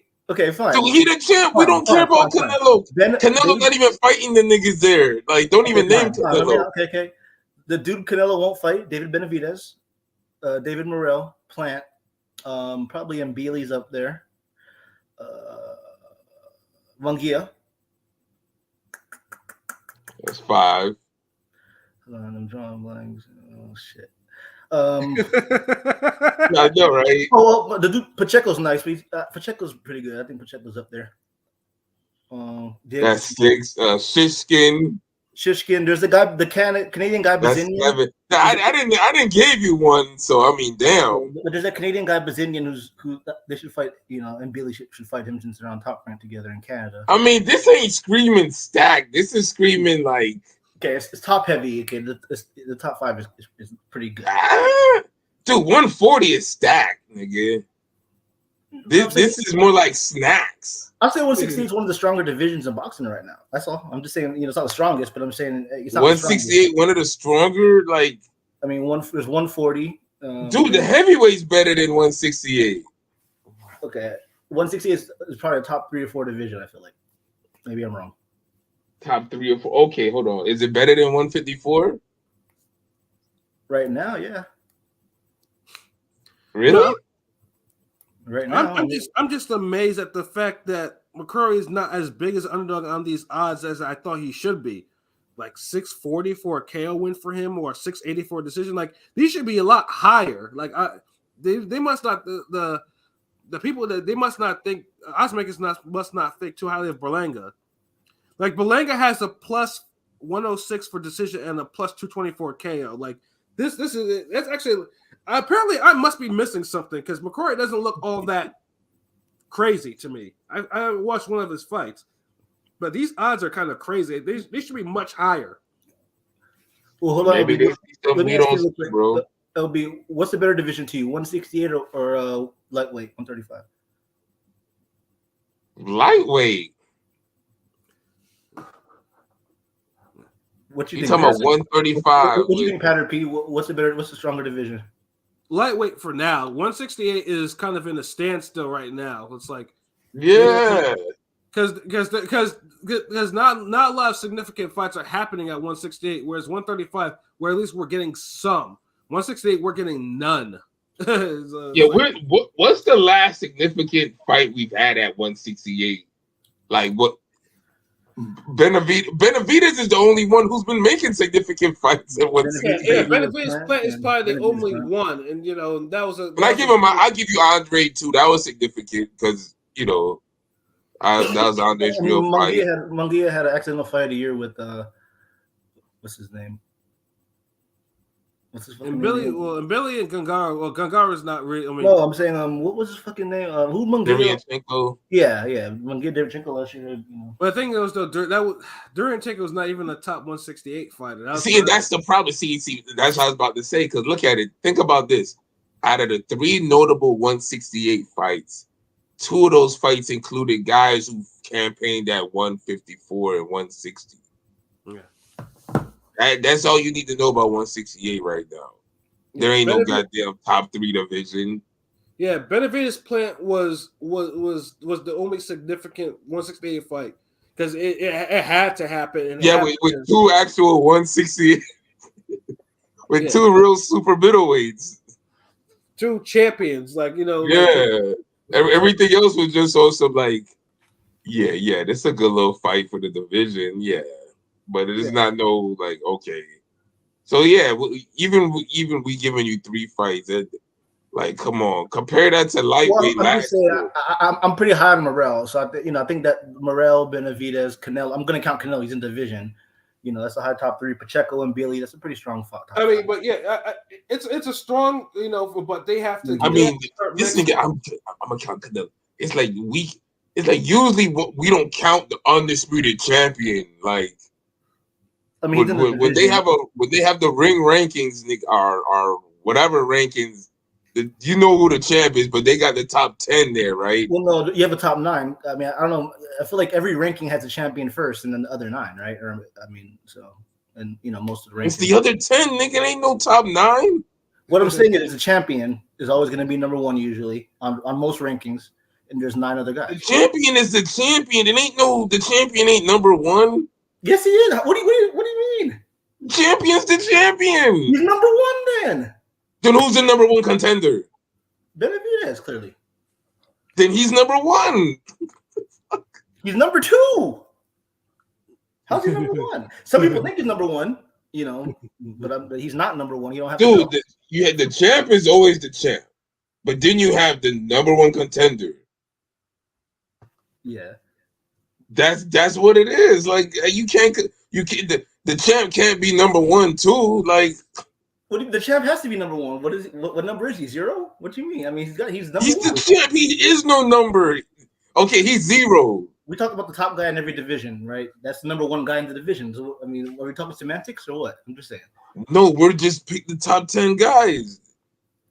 If a nigga's the undisputed champion, like there's no fucking way. Like, how the fuck would he be number 1? Like. You try to get number 1 so you can fight the champion. Hold on. Maybe Pat, am I saying some gibberish? No, you're not. I think we're just arguing semantics. It's the same shit, different things. It's not even semantics. It's like one is right, one is wrong, nigga. You asked me who's the top 10 guys at 168.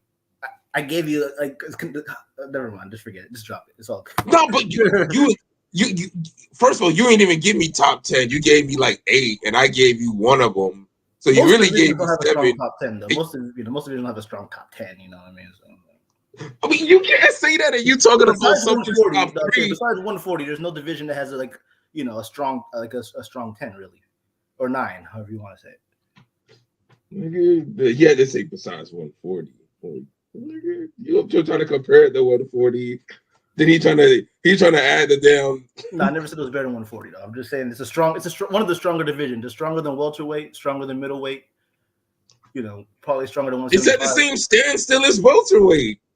Yeah, there's no motion because Canelo's holding it up, avoiding Benavidez. We know that. Yeah, well. Yeah, the champion won't fight the number 1 guy. But he'll fight guys that nobody would care if Canelo wasn't fighting the number 2 guy. Dude, this nigga's probably like, yo, this motherfucker LB said, like, yo, nah, you gotta see my face on this nigga. That nigga the champion. He ain't no motherfucking number 1. You know what? We're gonna take a page out of your book. Maybe if we call this nigga number 1, he'll fight number 2. So fuck it. We ain't gonna call you right. Nah, you right. Canelo ain't champion no more. He's regulated to number 1. He gotta earn champion again because Benavidez is keeping that division alive. So yeah. Yeah, facts. So what else we got to talk about? That's it, like, because I think that's pretty much about it. We can wrap up. And here, Henny got Rome will be on Thursday for the music shit. We're doing so. Yeah, LB, did you say that already or not? Or did I have to scroll? Yeah, I told him. I said. Oh, okay, yeah. Rome will be in there. With his, doing his thing or whatever. But yeah, no, we can wrap up. We can wrap up and get up out of here for some final thoughts. Okay. I was gonna say my final thoughts, nigga. Oh, okay. Shuttleworth, man, your final thoughts. So I've been fucking with House of Ninjas. Dope show, by the way. I'm just starting the 4th episode.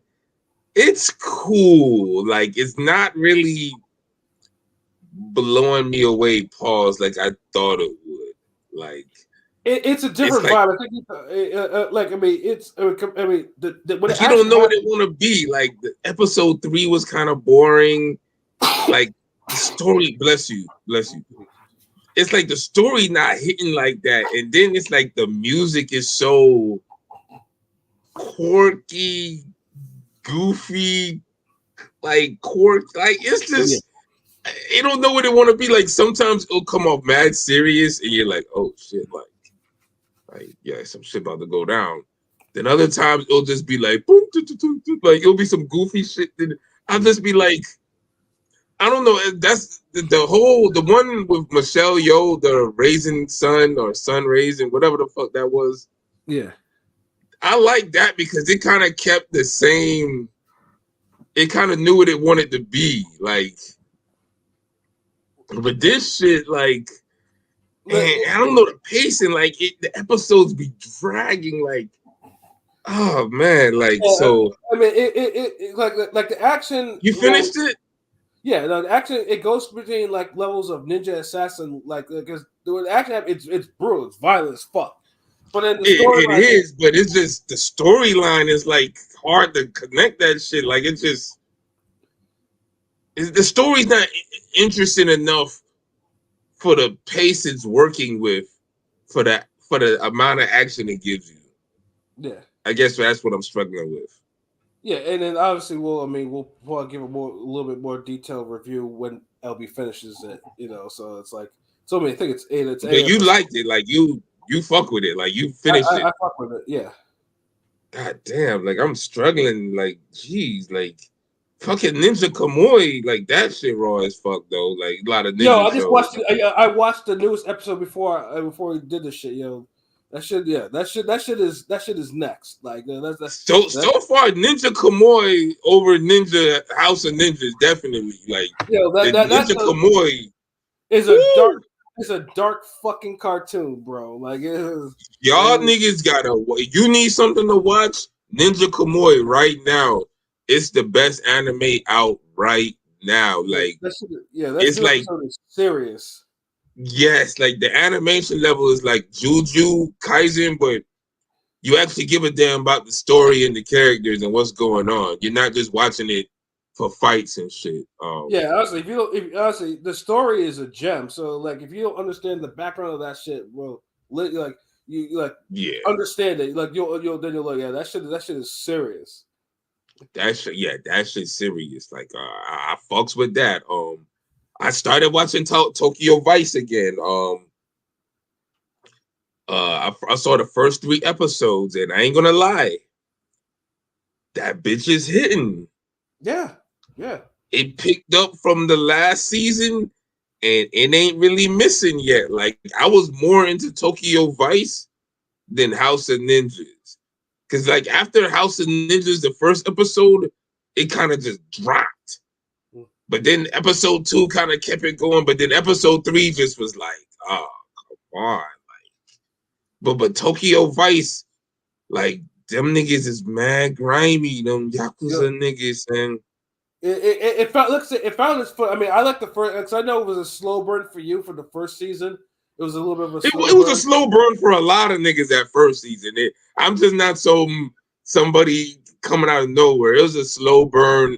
It didn't feel like it knew, like it didn't find its niche until like maybe the 4th episode or so. Mm-hmm. But it was clicking. And remember, it was like it was bringing in too many different elements it didn't want to focus on. Like, no one cares about this cracker bitch in damn Japan. Like, right. Get into the gangster shit, you know. And they got into it. And once they got into it, the writing kind of leveled like where it needs to be, and it's shit's quality television. Yeah. Quality. Because the cop is moving the story, the gangster shit's moving the story, and then the reporter kind of pieces it together somehow. Like, right. Like Sam, she ain't really moving the story like that, but now the way they put her in there, she's moving the story now, so it kind of works. Like, so this is kind of like it kind of reminds me of Force season 2, where you had a mid season 1 that kind of had potential, and had some gems in it, but it kind of didn't know what it wanted to do. It kind of got its footing later on, but you're still kind of like, okay. But then season 2 just comes and just turns that motherfucker around, like season 2 busting. Right. Yeah. And they ain't even get gangster yet. So that tells you the level it's on. Like, so yeah, but other than that, ain't no other new can't think of nothing else, another show or nothing else. But yeah, I just had to speak on that. The new shit niggas is on. Just looking forward to more boxing. This boxing this year kind of starting off kind of mid, yo. It just shows me how much PBC run the sport. Cause man, like when you don't have a lot of PBC fights on the horizon, it just niggas just regurgitate topics and shit. So same thing all the time. It's alarming. Yeah, that's on Twitter. Like, yeah, but it's alarming. Twitter and YouTube, all these niggas, man. Remember, we only one ring gang. There's not a lot of niggas ain't on it like us, where they'll give you a bunch of other shit from the sport too. Like, we're just used to PBC dropping, schedule for the first, few months, but like only one card, and it's already almost March. Nigga. Yeah, like we kind of spoiled. The PBC on Prime is not looking promising. They haven't ran one. I mean, have they had any shoulder programming at all for the Zoom the Thurman Zoo shit? Nope. Fucking, you're seeing Keith on Twitter now, finally getting busy on Twitter again, promoting the shit. Oh yeah, no, Keith's promoting his ass off. But yeah, there's no. The only nigga I know promoting something harder than that is fucking Hugh Jackman for the Wolverine Deadpool. Like, yeah, that nigga promoting that shit hard. Like, I'm like, damn, nigga, you promoting harder than the nigga I thought was done with that shit. So like, all right, but yeah, ain't really much got to say. More fly shit on the way. Music episode gonna be dope. Stay tuned for that. Another playlist battle with King P versus Rome, Chi-Town versus the Boogie Down Bronx. So we see what happens if it's Uptown versus Chi-Town, whatever the fuck y'all say. But we looking forward to that. Got more videos, more shorts, more training vids on the way. Like, you already know, like, I'm gonna give you some swimming without getting wet or some mitt work, something. Like, I might even toss up some basketball clips up there a little bit. I mean, who knows? But stay tuned. Just make sure you following all of us and tweet, reshare, like, comment, subscribe, all that shit, so we can get these 2,000 subscribers. I know y'all tired of looking at 190 or 189 or whatever the fuck it is at now. So let's keep these pewters puting and let's get it. We're pilot. Your final thoughts? Who's the best? Hawk Nas and Big ain't no best. I don't know. I'm here. Ring Gang Radio, you know what it is. Shorter episode. Boxing's a little slow. Mid, Top Rank and Eddie and Oscar are kind of holding it down, but we need some big fights, man. And PBC got Bud, Canelo, and Spence, I guess, and then Tank. They're not fighting. Tank, nobody's mixing it up. No Tank Day yet. It's like, but yo, who David Benavidez is supposed to fight next? I'm sorry. Like, I have no idea, dog. Is he another big name in PBC? So that's why I was like, oh shit. He should be fighting Canelo, but I don't know. Canelo don't want to fight. He doesn't have a scheduled fight either. Like, no one, like, PBC has fighters that don't have fight dates yet for whatever reason. I feel like they dropped the ball with the second network. Something how he fell through because the guys are so inactive. Like, it's just kind of crazy. But yeah, we still love this boxing, so we'll be talking about it every week. We'll be back Thursday.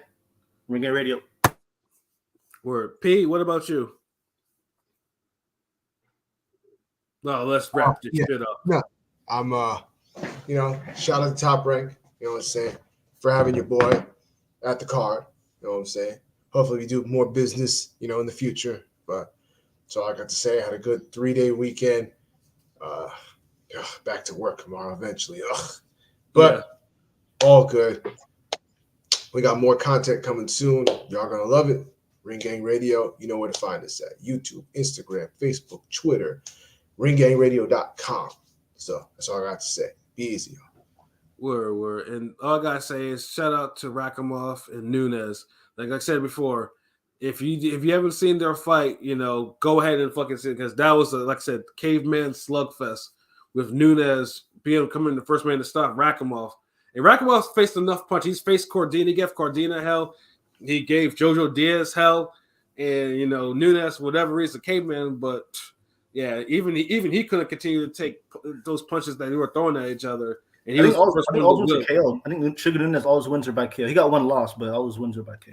Yeah, but Nunes applied like steady like pressure, like he never, and he was hurt a couple times in that fight. But one thing is, he never really kind of, whenever it was his time to go at it, he went at it hard. Like nobody else really like had those extended moments that dude had against Rakhimov like that. Like even when JoJo would fire off, he never really would just like dude. But Eduardo was really going at it when because the last couple of rounds, I'm like yeah, he could stop this dude. And dude was still fighting hard, but yeah, a great ass fucking fight though. Real quick before we go, did y'all watch the Kirill Nanshinga? I was watching on my laptop. I was actually good. I gotta see that. Was it good? Yeah, it was a phone booth, rough and rugged fight. Because I was talking to shout out to my man Mal about this because he was raving to me about the body punching in that fight because it was vicious, and I was like, yeah, because he wanted me to recommend a more body punching classic. It was uppercut season. Yeah, Nanshinga Kirill 2 was a hell of a fight. They should run that back. A trilogy eventually would be cool. Yeah, I was glad that I bet the KO on that because when I hit the KO, I was like, please give me Foster, just please not Nova out so I can get this money. It's like because I hit all these as a KO, and those were like plus 400 KOs. I was like, damn it, I needed just. Foster, I need you to hold me down, brother. Like, please. Like, if I meet you, I'm gonna show him that screenshot. I'm gonna tell him you cost me some money, bro. It's like I need you to get Nova the fuck up out of there. Because I bet the KO. And Nanshinga was losing that fight too, because he was getting lit up so much to the body. But he turned that shit around. It's going to come from behind KO. It had this dude like gone. Like that shit was fire. That was a fire fight. Again, fully recommend those two fights. Like I said, you get your good fights when you get them. You just wish they were obviously on more, they're flyweight, so they are on their biggest stage possible. But that Nunes, is it safe to say that was the best week of boxing that didn't take place on a Saturday? Probably, yeah. Yeah, like it really was because there was Pro Box too. I mean, I kind of tuned out of that one because there was Pro Box on at the same time, but it was like, yeah. And that Pro Box card, I watched some of it. I didn't watch all of it because I was a little bit busy. But that Pro Box card was fire too. You know what I'm saying? So it was Friday actually held there now. Obviously because Saturday was supposed to be Fury Usyk, but Friday was there was a lot of good boxing. Yeah, there was some fades was faded. Hold on. Blazing Killer UFC gonna take over, man. But don't let us get Android back in here. Yeah, feel if all that UFC gonna take over. Like I said, I like MMA, but UFC, the organization it's horseshit. Ever since UFC got a stranglehold of the monopoly of MMA, it's kind of but like I said, though, Dana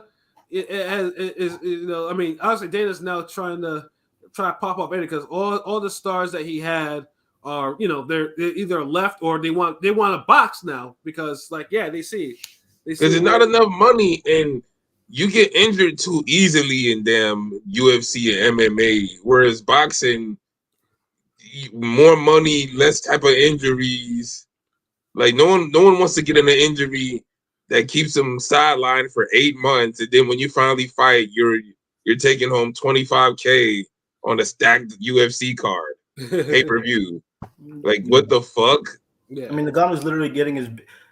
real quick, I'll mention, because the Ngannou fight's, coming up. His trainer had an interview where he's, talking about after the Fury fight that he basically got his biggest, Ngannou paid him the most he ever made, as a side trainer. And this is his main UFC trainer, saying that.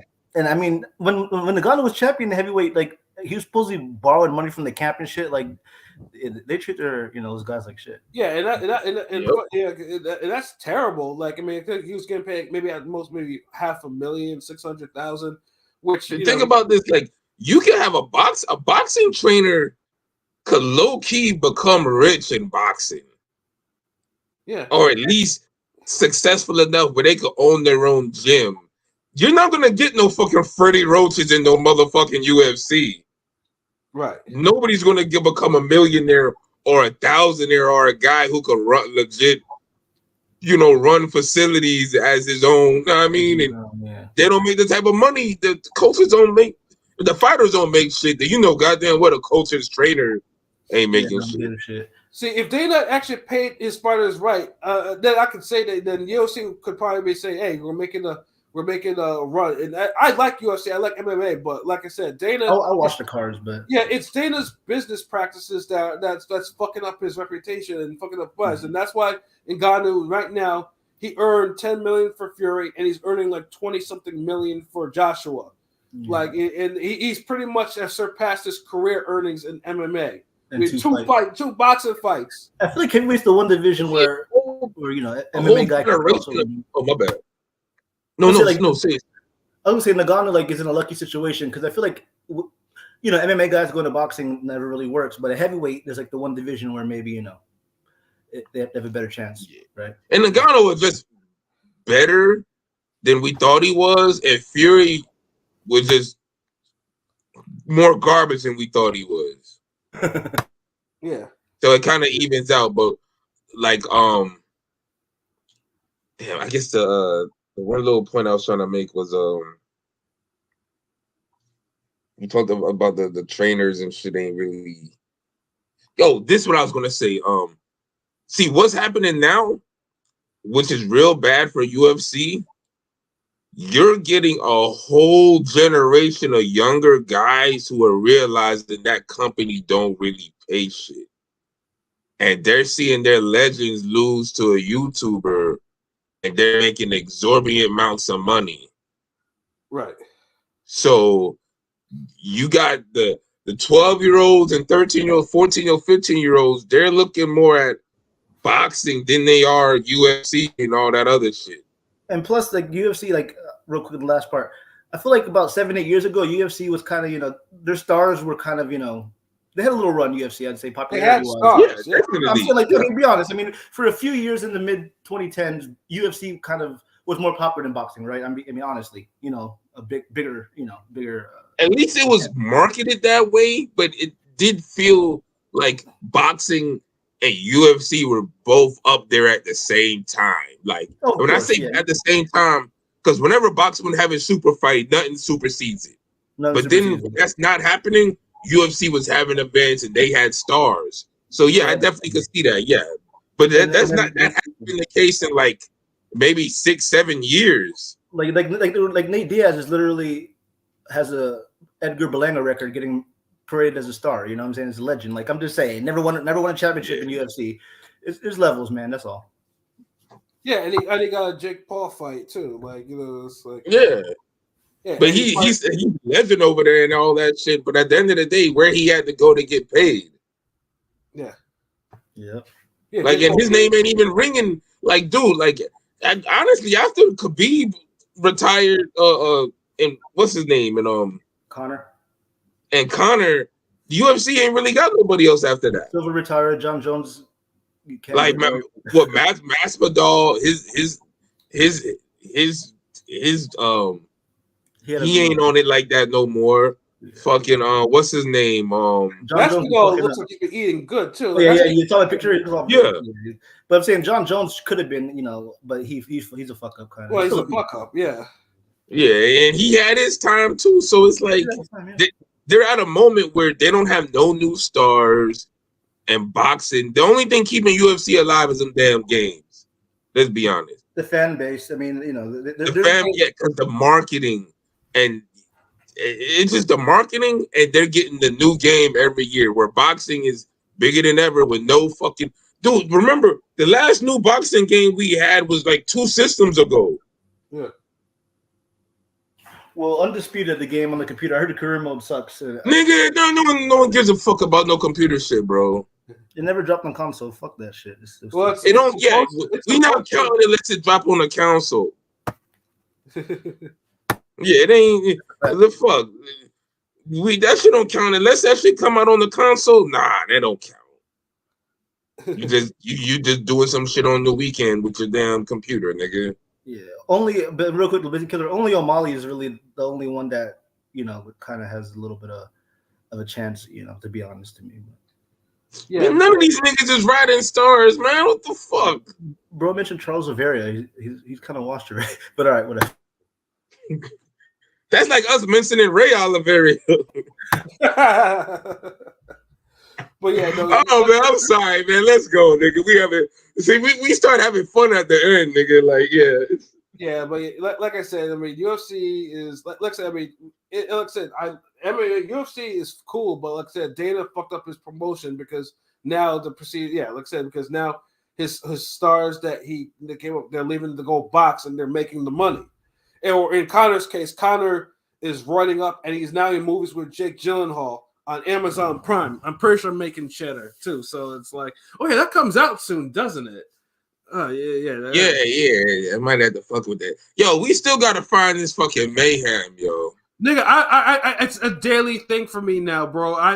It's like, it's like someone saying, oh, it'll be like in there like maybe 5 months or whatever. I was like, nah. If it's on Prime now, someone has to be able to to circumvent. Yeah, like, yo, niggas just fucking around.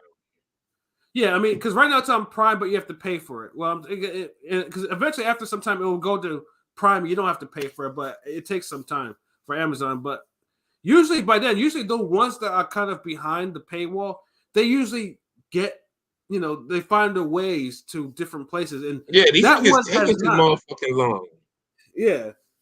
Usually it only takes like a week for me. And my fucking you still ain't highlighted me with them that Tokyo Revengers too, nigga. Like, well, I haven't looked at that in a minute though. I mean, that's kind of like, that's just my bad. I'll look for it though. But yeah, because I've been more trying mad because Mayhem's probably pissing me off. I was like, I want to watch Mayhem. Else I'm like, I thought about Mayhem again because my student the other day when I randomly ran into him at the park and he was saying like, dude, I still ain't found that movie. I'm like, oh shit, you right, nigga. Then I was like, yeah, let me ask Pat later because I think we talked about it later. Like, so that because I forgot about it, but he brought it back to my attention like last Monday. So yeah. Yeah, trust me. When I find that, he'll know about it, and because we're gonna review it. Because like I said, that trailer looked too fire for us. Dude, them uppercuts. That's what sold us. When that nigga was yeah. The uppercuts was clean as shit. I think it was looking like Joshua on them shit. Yeah, that's why. Yeah. We're come hell or high water. We'll find that damn movie. But that's the Raging Fire for this year. Yeah, and I found Raging Fire eventually. It took me some time, but I found it. It was someone from Boxing Twitter that follows us. That kind of enlightened me on how to get to that one. I might need to actually go that route again because who knows, it might be in there. I might need to go. But at least Mayhem, we only been talking about that for like a month. Like Raging Fire, I know I was pissing you off. I was telling you for like a year, like, oh, you found that? Yeah, you looked for it. Oh, it's coming soon, bro. 3 more months. It released. Oh, you found it? Like, yo, nigga, it was an epic find you in a board, nigga. Yeah, but we'll find it. But yeah, shout out to everyone that's rocking with us. Like how it is. We have the website and the YouTube. We're on every other like streaming podcast platform. But yeah, definitely that YouTube. Listen, like, comment, subscribe. Tell your friends we can all be friends because we do the shit for y'all. And yeah, man, you see that strong banner, you know what to do. You have a PayPal. You feel free to donate to our cause or whatever because we do the shit for y'all. So yeah, for myself, Pat Scorpio, the New England representative. For LB Shuttleworth, the God, the GOAT artist, for King People, Bodega and for Conscious Pilot. This has been another wonderful episode of Real Talk, where as always, if shit's real, we talk about it. So until next time, peace. Peace. No, you would not rather watch Sean fucking O'Malley